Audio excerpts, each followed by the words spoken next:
ایک شخص نیکی کا ارادہ ہے، فرض کیجئے ٹنوں نیکی کما لی اس نے. ایک شخص نیکی کی ارادہ کر رہا ہے، شاید صرف ایک سیر نیکی کمائی ہے.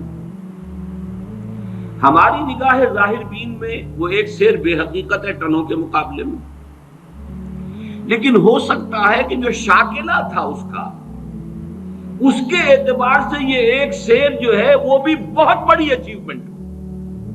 اس کے اندر رکاوٹیں اتنی تھیں، اس کی جبلت کے اندر خامیاں اتنی تھیں، اس کی سرشت کے اندر رکاوٹیں اتنی تھیں. struggling and struggling and struggling hard. تب کہیں جا کر وہ ایک سیر اس نے جو ہے وہ کمائی کی ہے نیکی کی.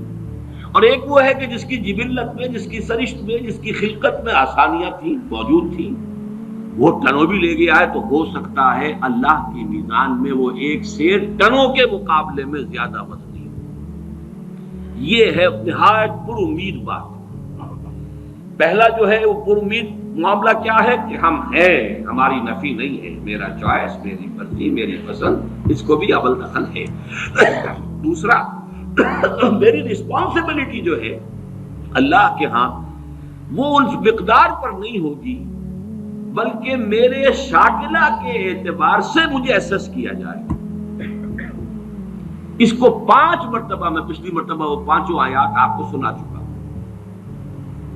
لا یکلف اللہ نفسا الا وسعها. اللہ کسی جان کو اس کی وسعت سے زیادہ رسپانسبل، اکاؤنٹیبل نہیں ٹھہرائے گا. اور اللہ کا یہ بڑا، یوں سمجھیے کہ سپر کمپیوٹر جو ہے، وہ سپریم کمپیوٹر اللہ کا، اس کا ہم تصور نہیں کر سکتے. ہر انسان کا شاکلہ، اس میں کیا تھا، گیون کیا تھا، جینز کیا تھے، ماحول کے کیا اثرات ہوئے، اس سے شاکلہ کیا بنا، اب اس میں اس نے کیا کمائی کی. جیسے غزوہ تبوک کا وہ واقعہ ہے کہ بیچارے غریب مزدور انصاری صحابی نے وہ کچھ تھوڑی سی کھجوریں پیش کی لا کر چندے میں.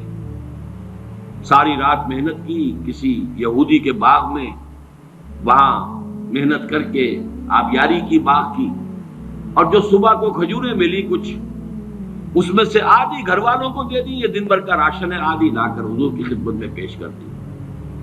اب وہاں جو ایک بہت بڑا لگا ہوا تھا ایک انبار، ہر طرح کا ساز و سامان آ رہا ہے. حضور نے کہا، حالانکہ منافقین نے استہزاء کیا، جی ان کھجوروں کے بغیر تو یہ مہم سر ہو ہی نہیں سکتی تھی. کیا کہنے ان کا جو ہے وہ زہر خند جس کو ہم کہتے ہیں، ان کا استہزاء کا انداز تھا. لیکن حضور نے فرمایا، ان کھجوروں کو اس پورے ڈھیر کے اوپر پھیلا دو، اللہ کی میزان میں یہ کھجوریں اس پورے ڈھیر پر بھاری.